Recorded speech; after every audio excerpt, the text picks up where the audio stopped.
गुरुजी शुक्राना गुरुजी, आप सभी साथ संगत जी को जय गुरुजी। गुरुजी आप सभी पर मेहर बनाए रखें, सर्वदा भला सर्वदा भला। संगत जी, आज का सत्संग नितिन जोशी अंकल जी का है। और अगर सत्संग सुनाते समय अगर मुझसे कुछ गलती हो जाए तो मुझे क्षमा कर दीजिएगा। संगत जी, अंकल जी लिखते हैं, यदि आप उनकी भौतिक काया के आर पार उनको देख सकते हैं तो आपको उनका पूर्ण संरक्षण प्राप्त होगा।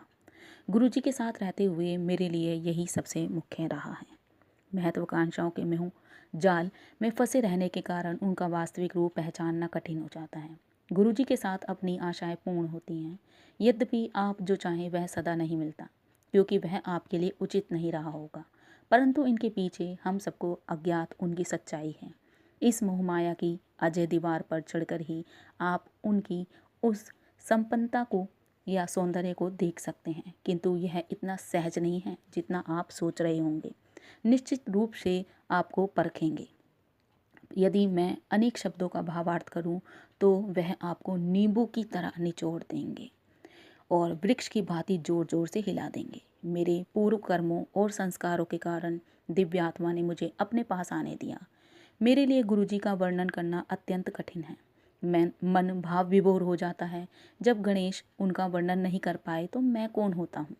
हम गुरुजी के पास बिना किसी आशा या कष्ट के गए और उनकी आकर्षक शक्ति से हमें उनके पास आसपास ही खींचकर बैठा लिया। संगत जी, अंकल जी लिखते हैं, तनावों से मुक्ति। मैं सेवकों के लिए नाश्ता लेकर मंदिर जाता था। गुरुजी उस समय प्राय पाठ कर रहे होते थे। मेरे माता पिता शुक्रवार का व्रत रखते थे। इसका अर्थ था कि खट्टा खाना तो दूर की बात थी, हमारे लिए उसको छूना भी निषेध था। उस दिन शुक्रवार था और मेरी माँ ने ऐसा भी कुछ करने से मना किया था। उस दिन मेरे वहाँ पहुँचने से पूर्व गुरुजी पाठ कर शीघ्र ही बाहर आ गए। जैसे ही मैं वहाँ पहुँचा, गुरुजी ने अपने एक सेवक सुदामा को शीतल पे लाने के लिए कहा। मैं गुरुजी का दिया हुआ वह प्रेम प्रसाद समझकर पीकर अति प्रसन्न हुआ और घर लौट आया। परंतु मुझे घर पर बहुत डांट पड़ी। मैं निराश अवश्य हुआ, पर मैंने उससे संबंधित भावनाएं मन से निकाल दी। शाम को हम मंदिर गए। गुरुजी प्रसन्नचित्त थे और सत्संग के लिए बैठ गए। हम बहुत ध्यान से सुन रहे थे। अपने स्वभाव के अनुरूप उन्होंने स्पष्ट तो नहीं किया, किंतु व्रतों के बारे में कहा कि इस व्यर्थ प्रथा का कोई तात्पर्य नहीं है।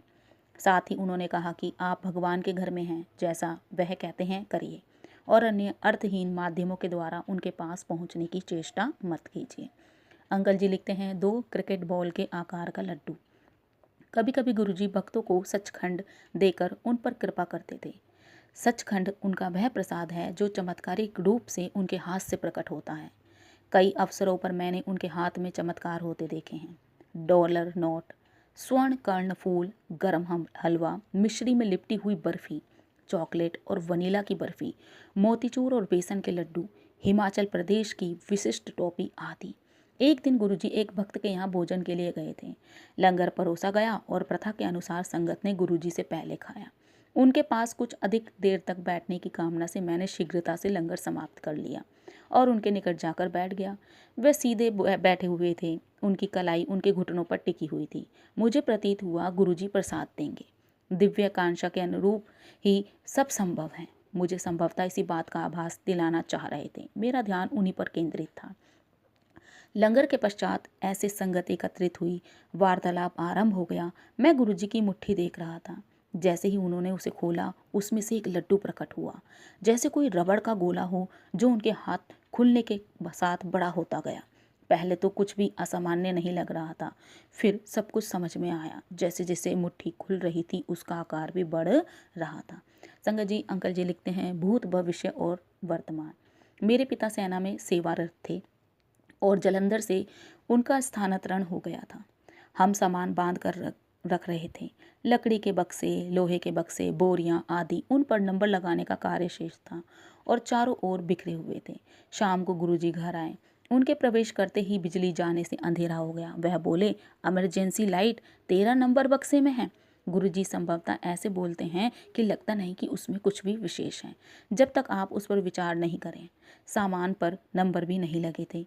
कोई एक सप्ताह में जब पूरा सामान बंद गया और सहायक उन पर नंबर लगा रहा था, तो मुझे गुरुजी वाली घटना याद आ गई। ताजे लगे 13 नंबर वाले बक्से को मैंने खोला तो उसमें सामने ही इमरजेंसी लाइट रखी हुई दिखाई दे रही थी। गुरु जी को हमारे भूत, वर्तमान और भविष्य सबका ज्ञान है, इसमें कुछ भी छुपाने का प्रयत्न ना करें। संगत जी, अंकल जी लिखते हैं, परम पिता परमात्मा, मेरी माँ को ज्वर था। पूरे दिन मेरी पिता और मैं उनके मस्तक पर बर्फ लगाते रहे थे, किंतु लाभ नहीं हो रहा था। औषधियाँ भी असफल रही थी और तापमान नीचे नहीं आ रहा था। अचानक गुरुजी का फ़ोन आया कि शीघ्र वह संगत के साथ पहुंच रहे हैं।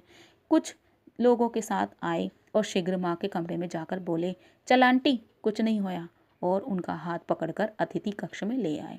मैं उनके चरणों में बैठकर उनके पैर दबाने लगा। 5 मिनट के पश्चात माँ का तापमान सामान्य हो गया और उनका बढ़ गया। स्पष्ट है कि वह हमारे कष्ट अपने पर अंतरित कर लेते हैं। क्या इस संसार में कोई ऐसा कर सकता है?